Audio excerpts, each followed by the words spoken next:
নমস্কার। The power of astrology Sumanta ji Chowdhury আমার YouTube চ্যানেলে আপনাদের সবাইকে স্বাগত।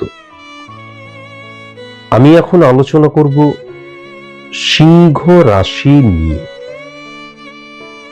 সিংহ রাশির অধিপতি গ্রহ রবি।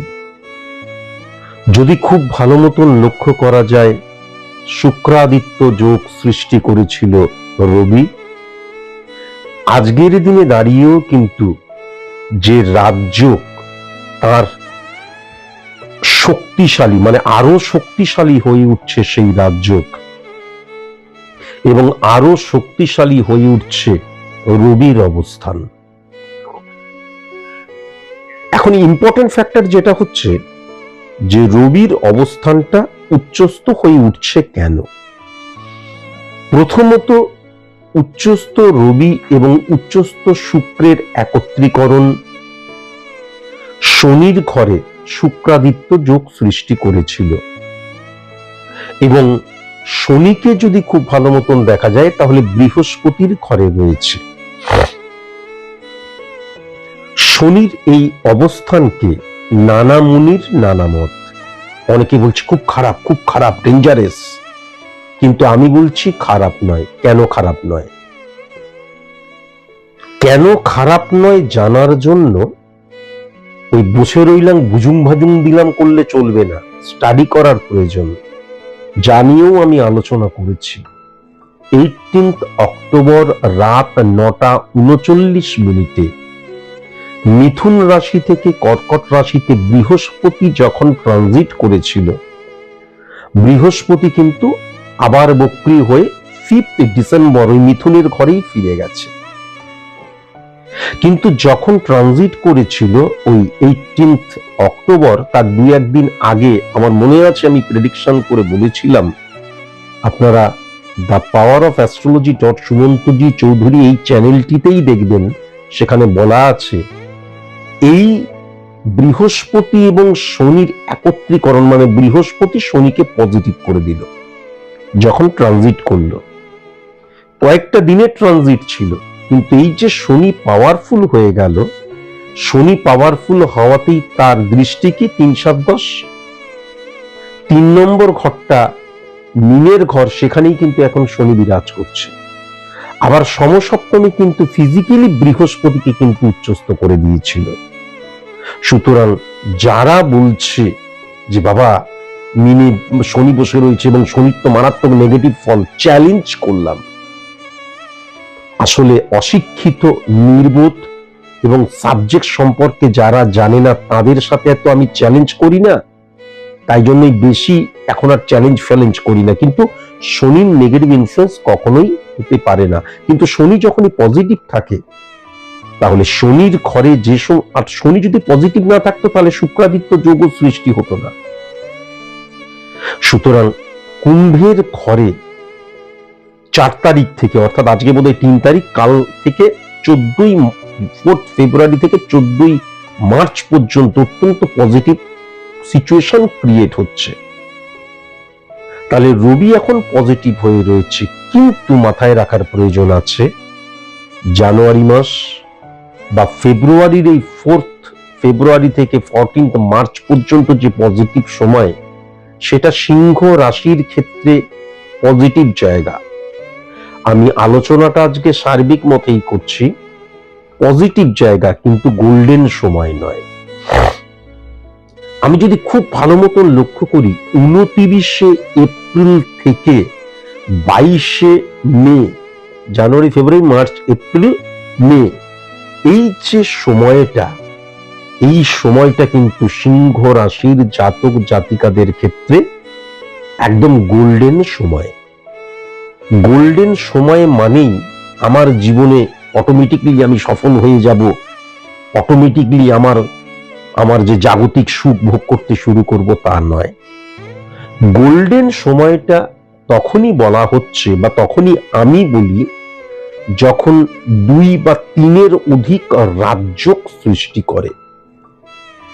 এখন রাজযোগ আমার প্রত্যেকটা মানুষের ছক যদি অ্যানালাইসিস করা যায়, চ্যালেঞ্জ করলাম, অ্যাস্ট্রোলজিটা ছেড়ে দেব, প্রত্যেকটা মানুষের আপনি জন্ম ছকই ক্যালকুলেশন করুন, যদি স্পট ইমপ্লিমেন্টেশন ছক ক্রিয়েট করতে না পারেন, 2 বা 3-এর অধিক কিন্তু রাজযোগ সৃষ্টি হয়ে রয়েছে। তাহলে রাজযোগ মানে হচ্ছে ফেভারেবল সময়।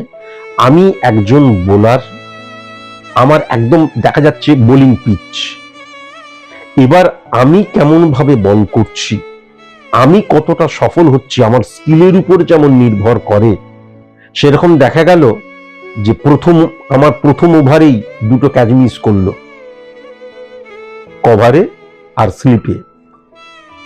তাহলে কি হচ্ছে, লাক ফ্যাক্টর একটা আছেই, যেটাকে আমরা সংযোগ বলি, পাতি ভাষায় যাকে আমরা কপাল ললাট লিখন বলি, সেইগুলো, এটাকে অস্বীকার করার জায়গা নেই।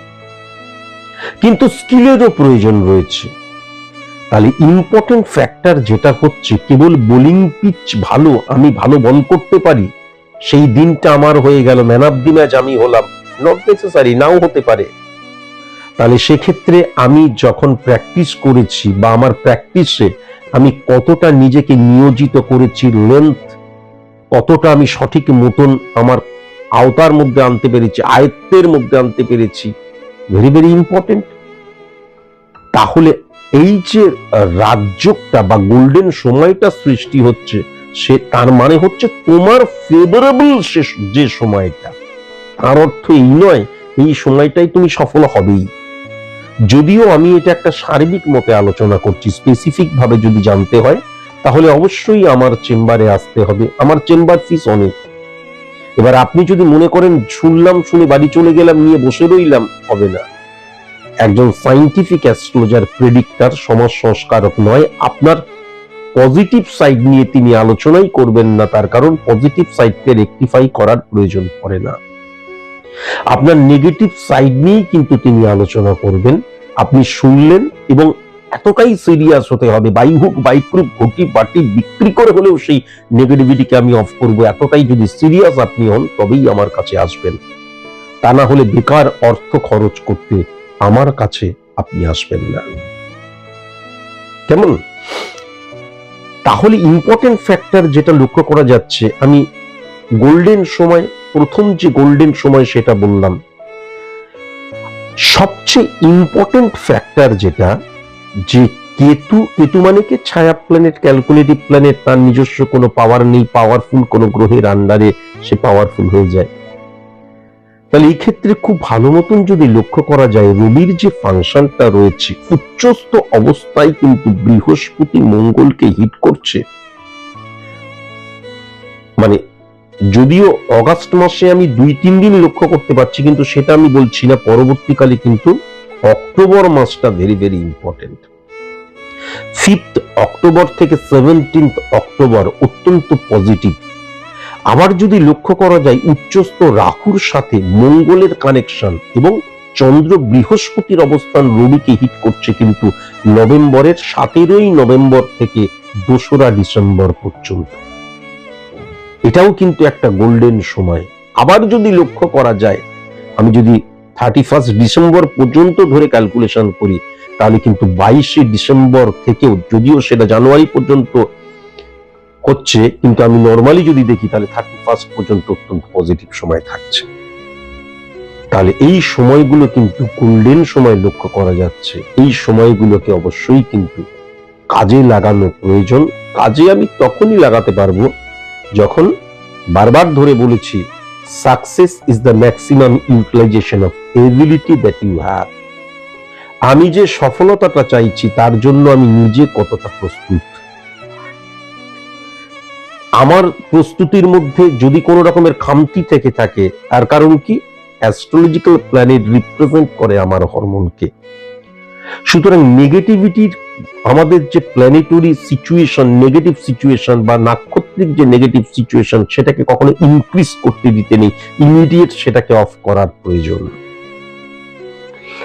আমার কাছে আসতে হলে কি কি নিয়ম পালন করতে হবে, আমার কাছে আসতে হলে আমি পরবর্তী এই যে আমার যে ভিডিওটা বা এই যে আমার এক্সপ্লেনেশন, সেটা শেষ করার পরই আমি দিয়ে দেব। আপনারা যারা যারা মনে করেন যে আমার কাছে আসার প্রয়োজন, মনে করছেন বা মনে করবেন, তারা অবশ্যই সেই নিয়মগুলি পালন করেই কিন্তু আমার কাছে আসবেন। আজকের মতন এইটুকুই। যেতে যেতে আবার বলি, ভালো করে শুনবেন। এটা তো একটা সার্বিক মতে আলোচনা করছি, তবুও সিংহ রাশির জাতক জাতিকারা এই ফেভারেবল সময় বা গোল্ডেন সময়টাকে কিন্তু অবশ্যই কোথাও লিখে রাখবেন, যাতে আপনারা ভুলে না যান। কিন্তু শুধু লিখে রাখলেই চলবে না, আজ থেকেই আপনাদের যে পরিশ্রম, আপনাদের কঠোর কঠিন পরিশ্রমকে আরো ডবল পরিশ্রমে উত্তীর্ণ করুন, প্রবল পরিশ্রম করুন। কেবল সংযোগ দ্বারা কখনো জয়লাভ করা যায় না, কেবল ভাগ্যে থাকলেই কখনো কিন্তু সফল হওয়া যায় না, জয়লাভ করা যায় না। প্রথমত আমার কর্ম, তারপর আমার সংযোগ। কিন্তু 95% কর্ম না করলে 5% যে সংযোগের জায়গাটা, সেটা সৃষ্টি হয় না। আশা করি আমি বোঝাতে পারলাম। আজকের মতন এটুকুই। নমস্কার।